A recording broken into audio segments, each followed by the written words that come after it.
আপনারা যে পথ ধরে এগোচ্ছেন সেই পথ আমি বলবো উদ্দেশ্য প্রণোদিত। এটা লিগ্যাল টার্মিনোলজি, অন্যভাবে নেওয়া দরকার নেই, এটা অসৎ উদ্দেশ্য প্রণোদিত ওই পথ। এটাকে আমরা আইনের ভাষায় বলি ম্যালাফাইডিনেস, আলটেরিয়র মোটিভ। ওনাদের যদি মোটিভ হয় ওই পথে যে ফ্যাসিস্টদের ফিরিয়ে আনার কোনো পথ সুগম করতে চাই, জুলাই বিপ্লবীদের এবং জুলাই শহীদদের যে বিতর্কটা এসেছে জাতীয়ভাবে, সেই বিতর্কটার অবসান হওয়া প্রয়োজন। বলুন।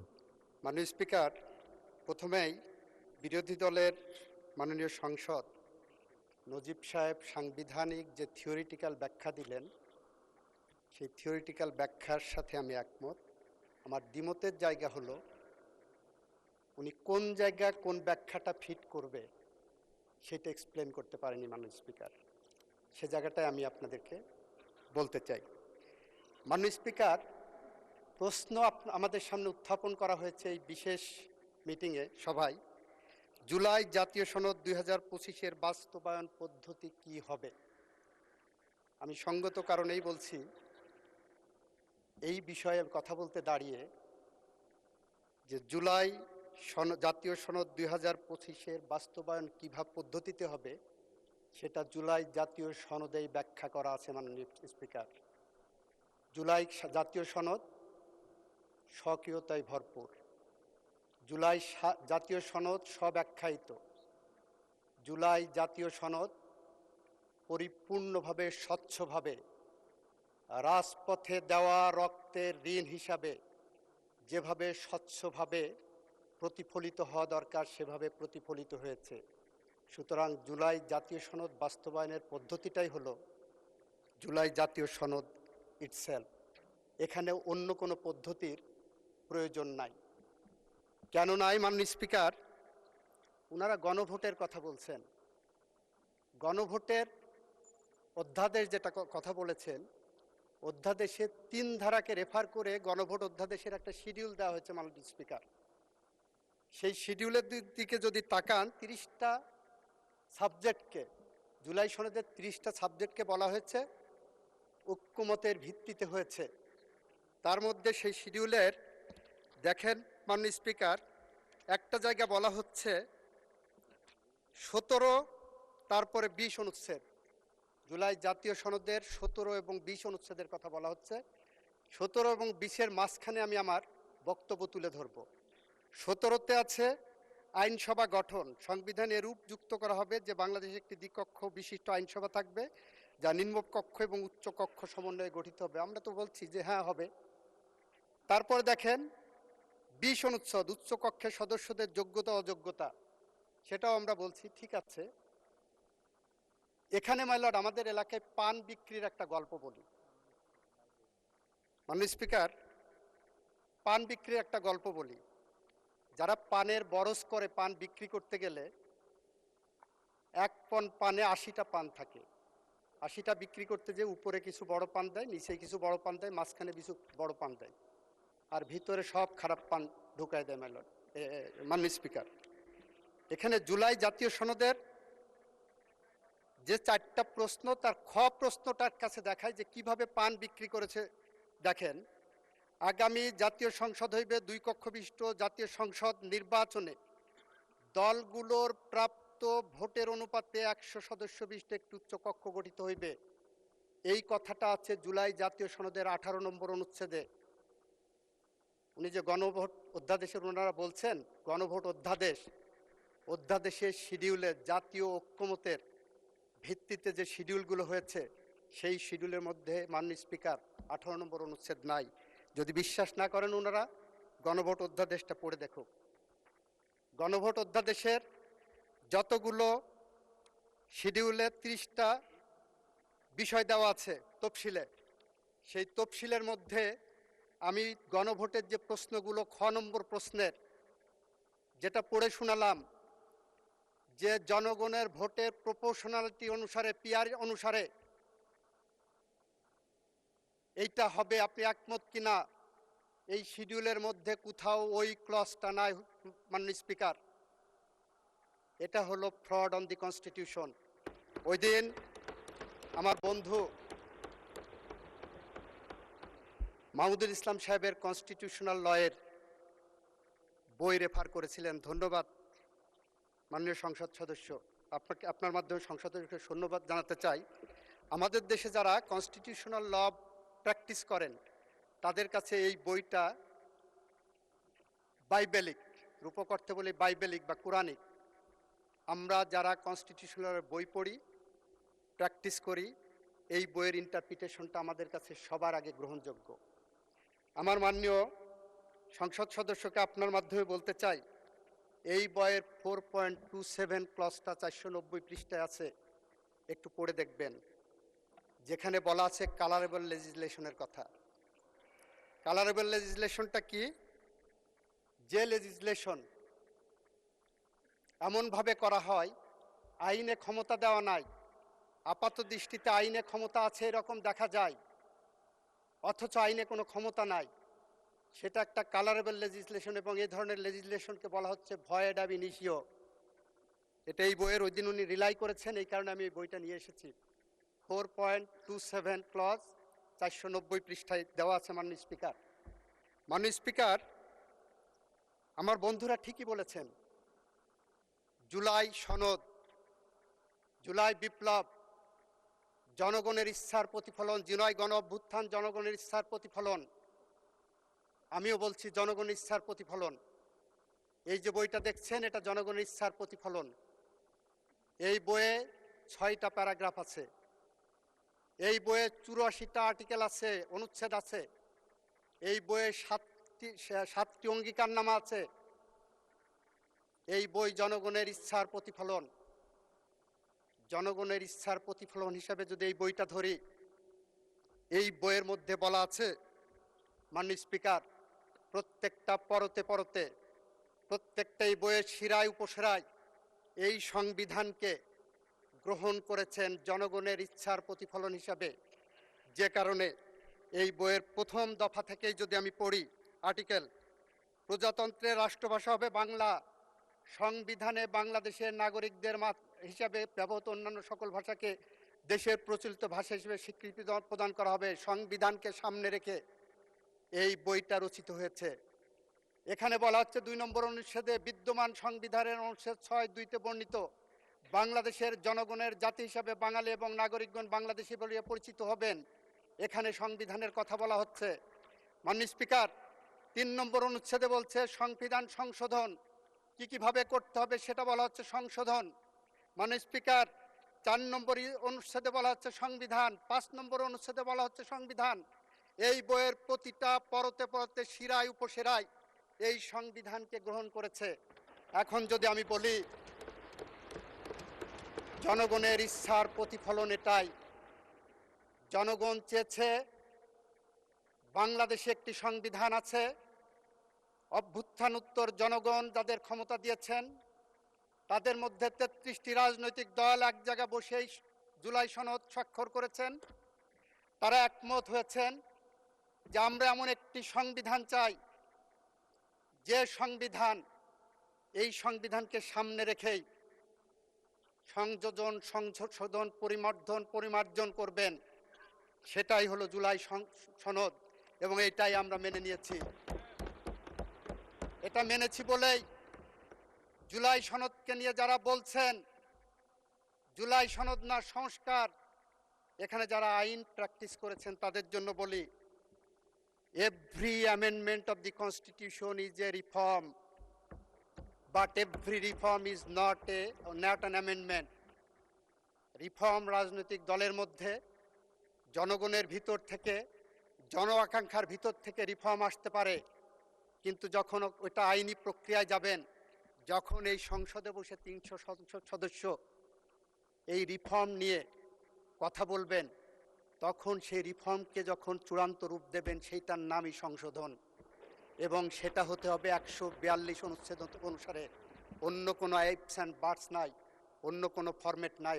মাননীয় স্পিকার, মাননীয় স্পিকার, আপনাকে বলি, আপনার মাধ্যমে ওনাদেরকেও বলি, জুলাই সনদ জুলাই মাসের 36 দিনের 1400-র উপর মানুষের রক্তের আখরে লিখিত।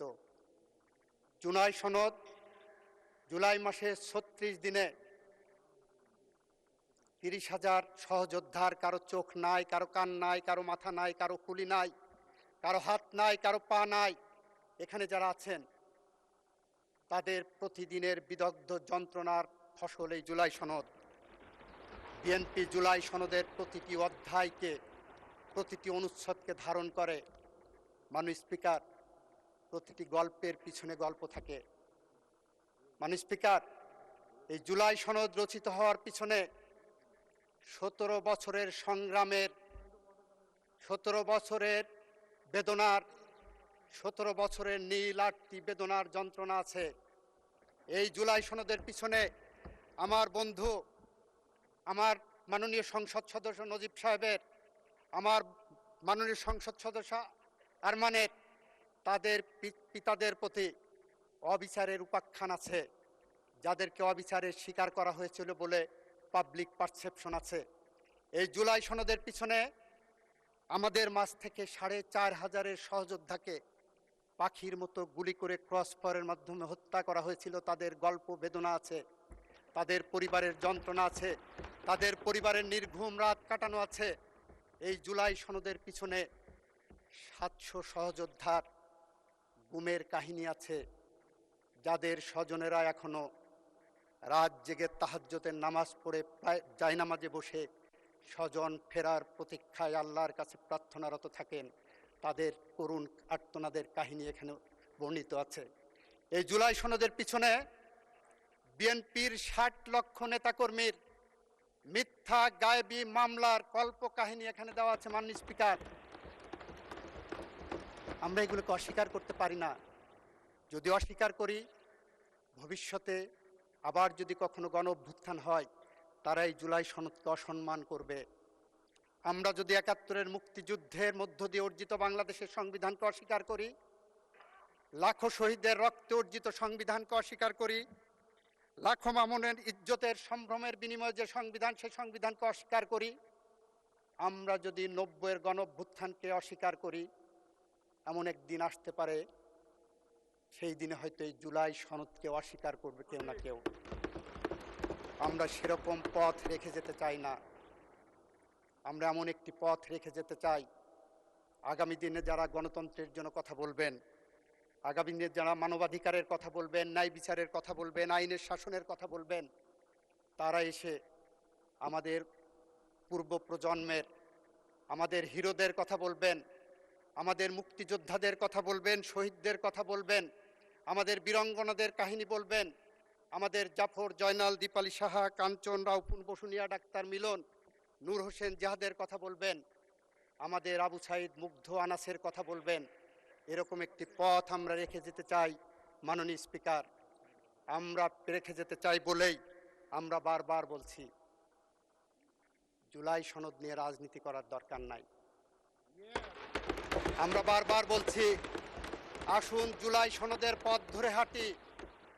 আপনারা বলছেন সংস্কার পরিষদ, আমরা বলছি জুলাই সনদ অ্যাজ এ হোল আমরা বাস্তবায়ন করব সংবিধানের মাধ্যমে। সেই যে সংশোধনীগুলো আনা হবে, প্রতিটি সংশোধনীর অপর নাম, ভালো নাম, প্রতিটি সংশোধনীর একটি নাম হলো সংস্কার। আবারও বলছি, every amendment of the constitution is a reform, but every reform is not an amendment of the constitution. আমাদের জুলাই সনদকে বাস্তবায়ন করতে হলে প্রত্যেকটা পরতে পরতে বলেছি, 6-এর ক প্যারাগ্রাফে বলা আছে 1 থেকে 47 পর্যন্ত সংবিধান সংশোধন সাপেক্ষে বাস্তবায়ন করতে হবে।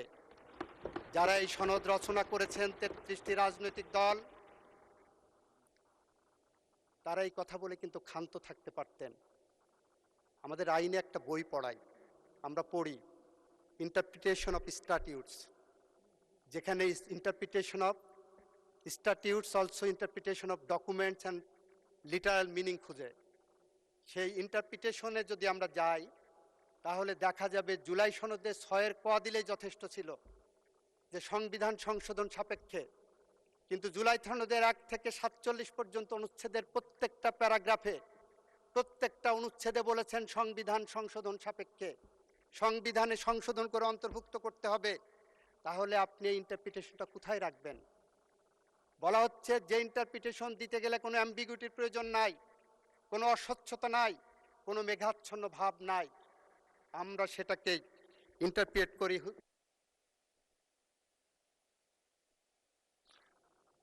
আপনি 3 মিনিটে শেষ করেন। মাননীয় স্পিকার, আমার এক বন্ধু বলেছেন, আমাদের একজন মাননীয় সংসদ সদস্য বলেছেন এটা আইন প্রণয়ন সংক্রান্ত কি না।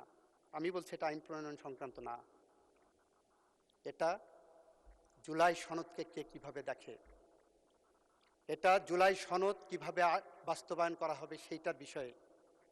জুলাই সনদ কিভাবে বাস্তবায়ন করা হবে আমরা আগেও বলছি, এখনো বলছি, ভবিষ্যতেও বলবো। জুলাই সনদের লাইন ধরে আমরা এগিয়ে যাব। আমরা বলেছি এই সনদের পিছনে একদিকে যেমন জুলাই বিপ্লবের ভালোবেসে যারা নাম দিয়েছিলেন 36 জুলাই পর্যন্ত যাদের রক্তের রেখা আছে, বিগত 16 বছরের যারা রক্ত দিয়েছেন, জীবন দিয়েছেন, সর্বস্ব হারিয়েছেন, যারা অবিচারের শিকার হয়েছেন, আমার মাননীয় সংসদ সদস্যদের পিতাদের মতো, তাদের আর্তনাদ আছে। সুতরাং আমরা এই জুলাই সনদের পথ ধরে হাঁটব। আর গণভোট, আমি বললাম গণভোটের যে তফসিল দেওয়া আছে, এই যে সংসদে পিআর পদ্ধতি, জনগণের ভোটের ম্যান্ডেটের আলোকে প্রপোর্শনালিটি নির্ধারণ করা হবে। গণভোটের তফসিলের মধ্যে দেখেন 18 নম্বর অনুচ্ছেদ নাই। যদি 18 নম্বর অনুচ্ছেদ না থাকে তাহলে জনগণ এটা রাজনৈতিক দলগুলো একমত হয়নি, ইট ইজ অ্যাডমিটেড। ওটা কিভাবে হবে সেটাও জুলাই সনদেই বলা আছে। 18 নম্বর ক্লজের নোট অনুচ্ছেদ দেখেন, মাননীয় স্পিকার আপনার মাধ্যমে বলছে 18 নম্বর কলামের নোট অনুচ্ছেদ দেখেন, সেখানে স্পষ্ট বলা আছে রাজনৈতিক দলগুলো যদি তাদের নির্বাচন ইশতেহারে কোনো পদ্ধতি বলে থাকেন, এ সংক্রান্ত বিষয় বা কোনো কিছু বলে থাকেন, সেই রাজনৈতিক নির্বাচন ইশতেহারে সেটাই হবে আইন। That will prevail over the other clauses. এটাই ইন্টারপ্রিটেশন অফ ল। সবশেষে আবারও বলবো, আমার জুলাই সনদ আমার জনগণের মুক্তির সনদ। আমার জুলাই সনদ বলেছেন আমি এই সংবিধানকে ধারণ করব, এই সংবিধানকে সংশোধন করব। সংশোধন করে যে যে সংস্কারগুলো জুলাই সনদের মধ্যে অন্তর্ভুক্ত করা হয়েছে সেইগুলো ইনকর্পোরেট করব। সেইটাই জুলাই সনদে, সেই পথ ধরে আমরা এগিয়ে যাচ্ছি। সুতরাং ওনারা যে পথ ধরে এগোচ্ছেন সেই পথ আমি বলবো উদ্দেশ্য প্রণোদিত। এটা লিগাল টার্মিনোলজি, অন্যভাবে নেওয়া দরকার নেই, এটা অসৎ উদ্দেশ্য প্রণোদিত ওই পথ। এটাকে আমরা আইনের ভাষায় বলি ম্যালাফাইডিনেস, আলটেরিয়র মোটিভ। ওনাদের যদি মোটিভ হয় ওই পথে যে ফ্যাসিস্টদের ফিরিয়ে আনার কোনো পথ সুগম করতে চাই, জুলাই বিপ্লবীদের এবং জুলাই শহীদদের। পরবর্তী বক্তা মাননীয় বিরোধী দলের নেতা জনাব শফিকুর রহমান, ঢাকা 15।